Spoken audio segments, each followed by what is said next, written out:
हाँ जी, हम चैप्टर 3 कर रहे थे। ऑर्गेनाइजेशन प्लानिंग हमने पढ़ लिया था, प्लानिंग प्रोसेस।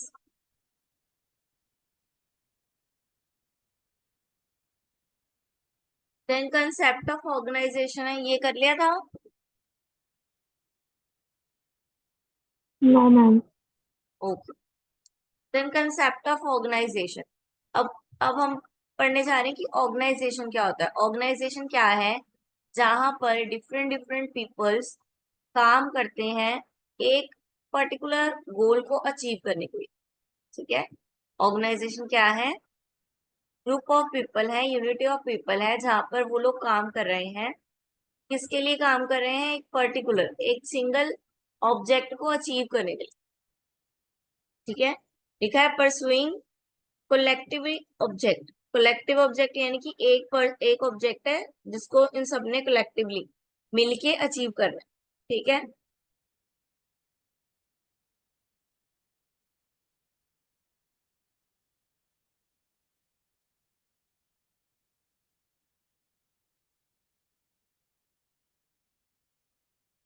इंपॉर्टेंस आ गई ऑर्गेनाइजेशन की। क्यों इंपॉर्टेंट है? वर्क डिवाइड हो जाता है इससे। अगर ऑर्गेनाइजेशन में होंगे, यूनिट में होंगे, ग्रुप में होंगे, तो वर्क क्या होगा? डिवाइड हो जाएगा।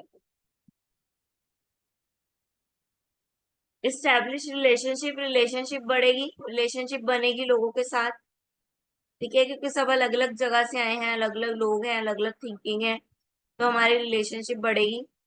एलोकेट ऑर्गेनाइजेशन रिसोर्सेज, जो भी रिसोर्सेज होंगे उसकी उसका प्रॉपर यूज होएगा। ठीक है, मटेरियल, लैंड, लेबर, सबका अच्छे से यूज होएगा।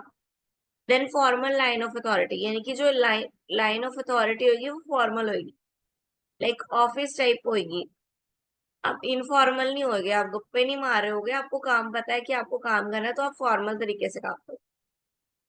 Then organization structure. ऑर्गेनाइजेशन अब वर्क कैसे करता है, क्या स्ट्रक्चर होता है उसका,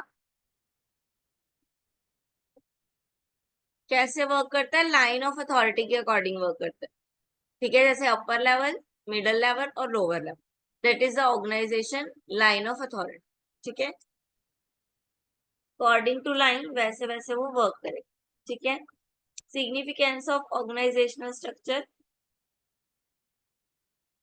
सिग्निफिकेंस यानी कि उसकी इंपॉर्टेंस। अब इनर लाइन, अगर लाइन में वर्क करेंगे तो उसका क्या फायदे होंगे? एक तो इफेक्टिवनेस बढ़ेगी। ठीक है। रिड्यूस रिड्यूटेंट एक्सेंट, यानी कि जो भी अनवांटेड एक्शंस है वो कम होंगे। ठीक है। प्रमोट होएगा टीम वर्क, इम्प्रूव होएगी कम्युनिकेशन, कंटिन्यू सक्सेस होएगा। ठीक है। Then type of organizational structure. Type क्या है ऑर्गेनाइजेशन स्ट्रक्चर का? फर्स्ट आ गया लाइन स्ट्रक्चर, यानी कि ऑर्गेनाइजेशन स्ट्रक्चर जो है वो कितनी तरह के हो सकते हैं। फर्स्ट आ गया लाइन स्ट्रक्चर। लाइन स्ट्रक्चर कैसे होता है? ऐसे होता है, ये होता है लाइन स्ट्रक्चर। ऊपर, सबसे ऊपर जर्नल मैनेजर। ठीक है, जर्नल मैनेजर ऑर्डर देगा मार्केटर को, प्रोड्यूसर को और फाइनेंसर को, और देन ये तीनों अपने नीचे जो वर्कर्स रखे हुए हैं उनको असाइन करेंगे। जैसे प्रोड्यूसर किसको करेगा? फॉरमैन और वर्कमैन को। That is line, upper middle lower. ठीक है। Then line and staffing. अब लाइन भी है और स्टाफ भी है। लाइन एंड स्टाफ क्या है? ये लार्ज ऑर्गेनाइजेशन है, अडॉप्ट दिस टाइप। जो बड़े बड़े ऑर्गेनाइजेशन है वो इसको अडॉप्ट करते हैं। ठीक है। इसमें क्या होगा? जर्नल मैनेजर, उसके नीचे टीम, देन जो प्रोड्यूसर है उसके नीचे भी चार, और जो फिर थर्ड लेवल आ गया उसके नीचे भी चार, दो चार जितने भी आप रखना चाहो। ठीक है। फिर वो आगे वर्कर्स को command they. Line and staff. ठीक है। एक एक टाइप का वर्क एक जगह पे हो गया, that is staff. Financial advisor सारे इधर आ गए, टेक्निकल एडवाइजर सारे इधर आ गए, ये इनका स्टाफ बन गया एक।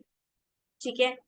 अब सुपरवाइजर्स जो है वो किनके साथ डील करेंगे? वर्कर के साथ, ही इनका एक स्टाफ बन गया, और ये इनका एक स्टाफ।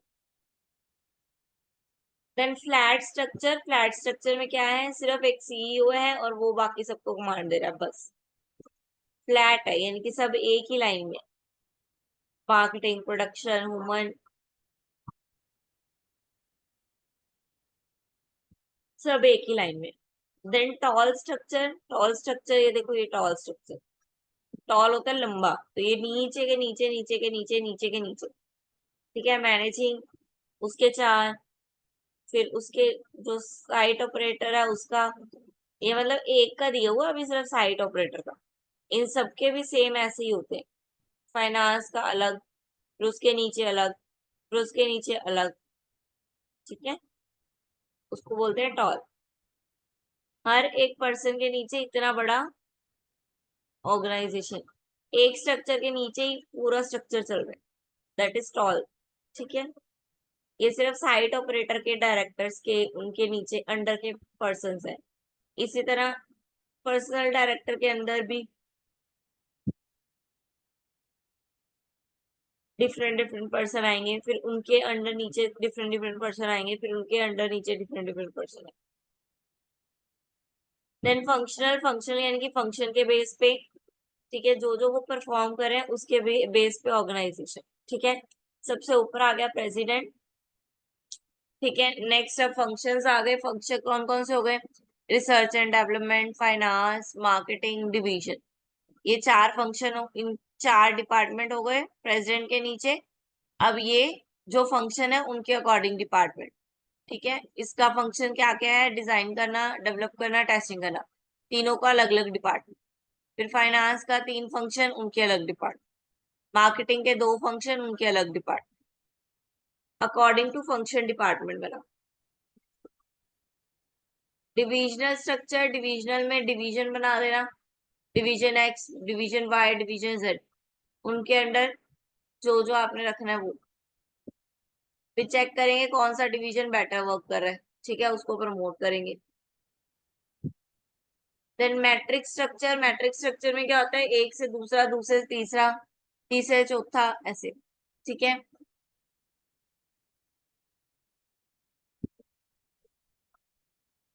जनरल मैनेजर, इसके फंक्शंस आ गए। फंक्शंस भी इन सबको कमांड कर रहे हैं, और मैनेजर्स भी इन सबको कमांड कर रहे हैं, ठीक है। मैट्रिक्स बन रही है, ये देखो ऐसे, ये भी इनको कमांड कर रहे हैं, ये भी इनको कमांड कर रहे हैं। एक से दूसरा, दूसरे से तीसरा, तीसरे से चौथा, चौथे से पांचवा, सब कनेक्ट है एक दूसरे के साथ। देन वर्चुअल स्ट्रक्चर क्या है? वर्चुअल स्ट्रक्चर है कि एक सेंटर पॉइंट रख के वहां से सब लोग अपना वर्क ले रहे हैं। इसके लिए कोई परमानेंट सेटअप नहीं चाहिए, ठीक है। ये रहा एक वर्चुअल, या ये रहा एक सेंटर पॉइंट, यहाँ से कमांड मिल रही है उनको और सब लोग अपना अपना काम कर रहे हैं, दैट इज वर्चुअल। क्लियर है ऑर्गेनाइजेशन के type?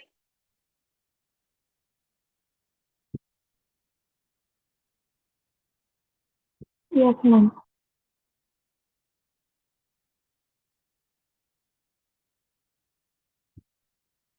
Okay, move to the next, that is authority and responsibility.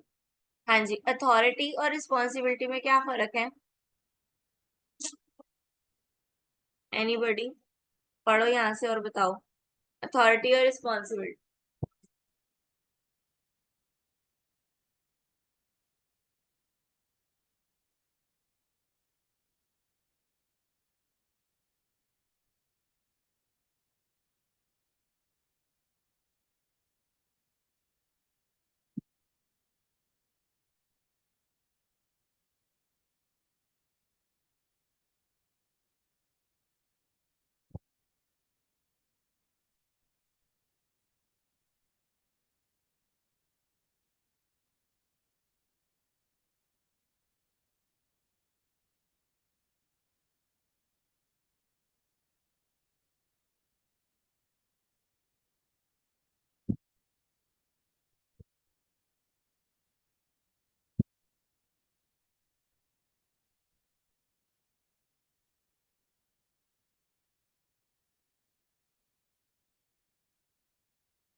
हाँ जी, क्या पढ़ा?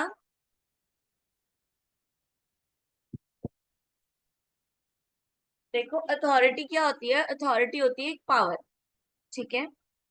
यानी कि आप जिसको अथॉरिटी मिली होती है उसके पास पावर भी होती है, साथ के साथ उसके ऊपर एक बर्डन भी होता है कि अगर वो काम पूरा नहीं होएगा तो वो पर्सन उसके लिए लाइबल होएगा कि ये काम पूरा क्यों नहीं हुआ, ठीक है। Authority lies in the hand of manager to get the organization task accomplish by his subordinates, ठीक है। ऑर्गेनाइजेशन एक मैनेजर को अथॉरिटी मिलती है, यानी कि एक पावर मिलती है, पावर के साथ साथ उसको ये भी ड्यूटी भी मिलती है कि उसको अपना काम पूरा करवाना होता है, ठीक है। अगर वो पूरा काम नहीं होता तो अब काम किसने करना है? मैनेजर ने तो सबऑर्डिनेट को दी ना काम अपना। मैनेजर के पास अथॉरिटी है कि वो अपना काम किसी से करवा सकता है, उसने अपना काम दे दिया सबऑर्डिनेट। सबऑर्डिनेट जो काम था वो किया, लेकिन वो प्रॉपर अच्छे से नहीं कर पाया, ठीक है, यहाँ कुछ मिस्टेक निकल आई, तो उस मिस्टेक के लिए सबऑर्डिनेट लाइबल नहीं होएगा। कौन जवाब देगा उस मिस्टेक के लिए? वो जवाब देगा मैनेजर, क्योंकि मैनेजर की अथॉरिटी थी, मैनेजर का काम था वो। मैनेजर के पास पावर है कि वो लोगों को काम दे सकता है, लेकिन एंड में उसको उसका चेक जरूर करना होगा, वो उसी की रिस्पॉन्सिबिलिटी, ठीक है। और रिस्पॉन्सिबिलिटी क्या है उसमें? सिर्फ इसमें कोई पावर नहीं होती है, ठीक है। इसमें कोई वो नहीं होता, जिसको काम दिया वही रिस्पॉन्सिबल है। अथॉरिटी में तो पावर है ना, रिस्पॉन्सिबल कोई और है, काम कोई और कर रहा है। लेकिन रिस्पॉन्सिबिलिटी में एक ही पर्सन जो काम कर रहा है वो ही रिस्पॉन्सिबल है अपने काम के लिए। उसने कैसा काम किया वो खुद ही जवाब देगा उसका, दैट इज रिस्पॉन्सिबिलिटी, ठीक है। द पावर और right that to achieve a particular job, to give order, make decisions and exact obedience, ठीक है। क्या है उसके पास? पावर है अथॉरिटी में। और रिस्पॉन्सिबिलिटी में ड्यूटी है, ठीक है। यहाँ पे पावर है, यहाँ पे ड्यूटी है। रिजल्ट फॉर्मल पोजीशन है, ये सुपर और सबऑर्डिनेट वाली रिलेशनशिप है। Task delegating authority, assume responsibility, इसमें खुद पे एज्यूम करके चलना है, डेलीगेट यानी कि हम आगे दे सकते हैं किसी को काम करने के लिए। देन रिक्वायर्ड, इसमें क्या रिक्वायर्ड है? एबिलिटी होनी चाहिए किसी को ऑर्डर देने की, किसी से काम करवाने की, और इसमें एबिलिटी होनी चाहिए फॉलो करने की ऑर्डर्स को। फ्लो कैसे होता है? डाउनवर्ड, ऊपर से नीचे जाता है, ये फॉरवर्ड, आगे आगे बढ़ता जाता है। देन ऑब्जेक्टिव क्या है? डिसीजन एंड इम्प्लीमेंट इफेक्टिवली, इसमें क्या है? Assign by the super, duties को एग्जीक्यूट करना, इसका ये काम, इसमें डिसीजन लेना। ड्यूरेशन, ये लॉन्ग पीरियड के लिए होता है, लेकिन ये सिर्फ टास्क तक होता है, जैसे ही उसका टास्क खत्म हुआ उसकी रिस्पॉन्सिबिलिटी भी खत्म। Then delegating of authority, delegating क्या है? Delegating is the transfer of authority to subordinate to enable them to take decision and use resources, ठीक है। डेलीगेटिंग अथॉरिटी क्या है? सबऑर्डिनेट को अथॉरिटी दे देना, राइट दे देना कि वो डिसीजन ले सके और मटेरियल को यूज कर सके अकॉर्डिंग टू देयर चॉइस, ठीक है। तो इसका प्रोसेस क्या है?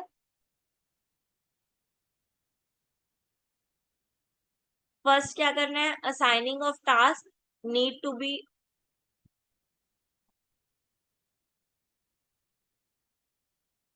Need to be done by the manager and team leader, ठीक है। सबसे पहले असाइन कर देंगे टास्क को, कौन सा टास्क करना है। देन ट्रांसफर ऑफ अथॉरिटी कर देंगे। देन एक्सेप्ट करेंगे both the task and the authority by the subordinate, ठीक है। डिस्क्राइब करेंगे जो जो टास्क दिया है सबऑर्डिनेट को, अथॉरिटी दी है। तो लास्ट स्टेज में क्या करेंगे? सुपरवाइज करेंगे कि उसने काम किया या नहीं किया, ठीक है। पहले टास्क असाइन करेंगे, फिर अथॉरिटी देंगे, फिर अथॉरिटी और टास्क दोनों देखे जाएंगे, देन लास्ट में उसको सुपरवाइज किया जाएगा। हाँ जी, व्हाट इज ग्रुप? ग्रुप क्या है? अलग अलग लोगों की कलेक्शन, ठीक है, अलग अलग इंडिविजुअल्स का कनेक्शन, इंटरेक्शन एक दूसरे के साथ, ठीक है, जो नेक्स्ट अदर चीजों पे या अदर पर्सन पे इम्पैक्ट डाल। जैसे वो एक ऑर्गेनाइजेशन में अगर काम कर रहे हैं डिफरेंट डिफरेंट लोग, लेकिन उसका इम्पैक्ट किसके पड़ता है, किस पे पड़ता है? ऑर्गेनाइजेशन पे पड़ता है ना, ऑर्गेनाइजेशन के वर्क पे पड़ता है। अगर सब लोग आपस में कन्फ्लिक्ट करेंगे, लड़ाइयां करेंगे, तो ऑर्गेनाइजेशन अच्छे से नहीं चल पाएगा। इसलिए एक ग्रुप का ऑर्गेनाइजेशन पे बहुत असर पड़ता है। अब ग्रुप ज्वाइन करने के लोगों के कारण क्या क्या होते हैं? Group represent power. एक ग्रुप में हमें क्या मिलती है? पावर मिलती है। ग्रुप डिसीजन को कोई भी निग्लेक्ट नहीं कर सकता।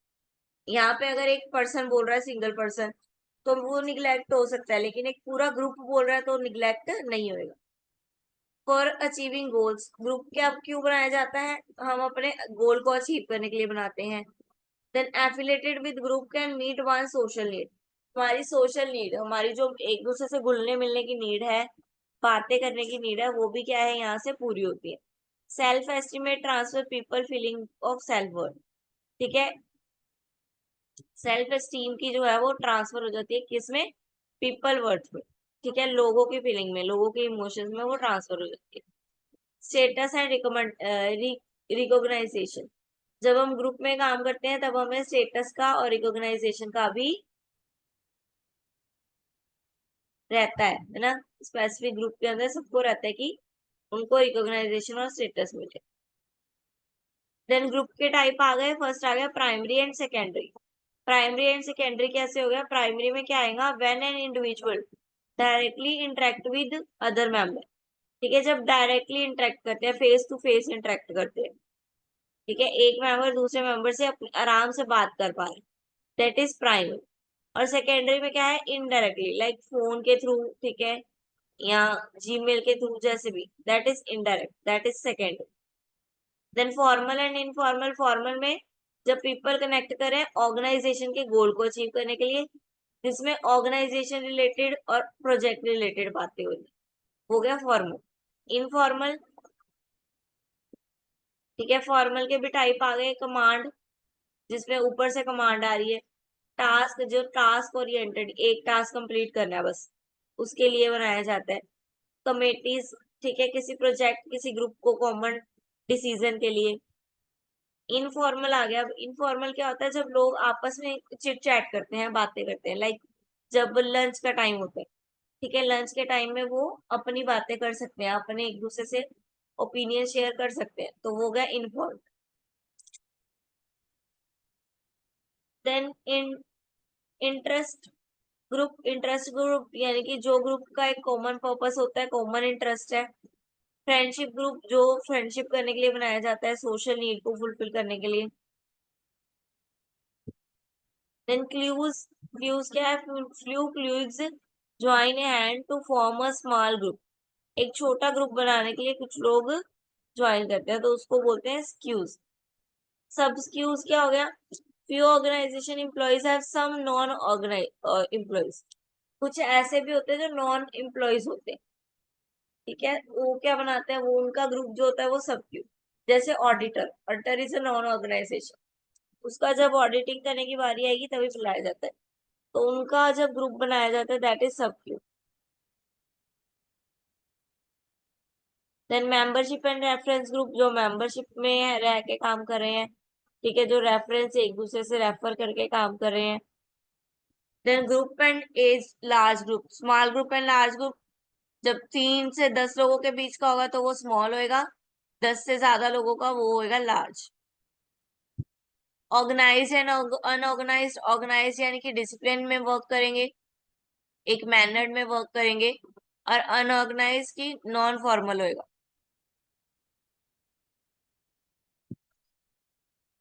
इन and out going group, in यानी कि इंडिविजुअल जो है सोशली एक्टिवेट, एक्टिव है, ठीक है, स्ट्रॉन्ग वैल्यूज हैं अदर मेंबर के लिए।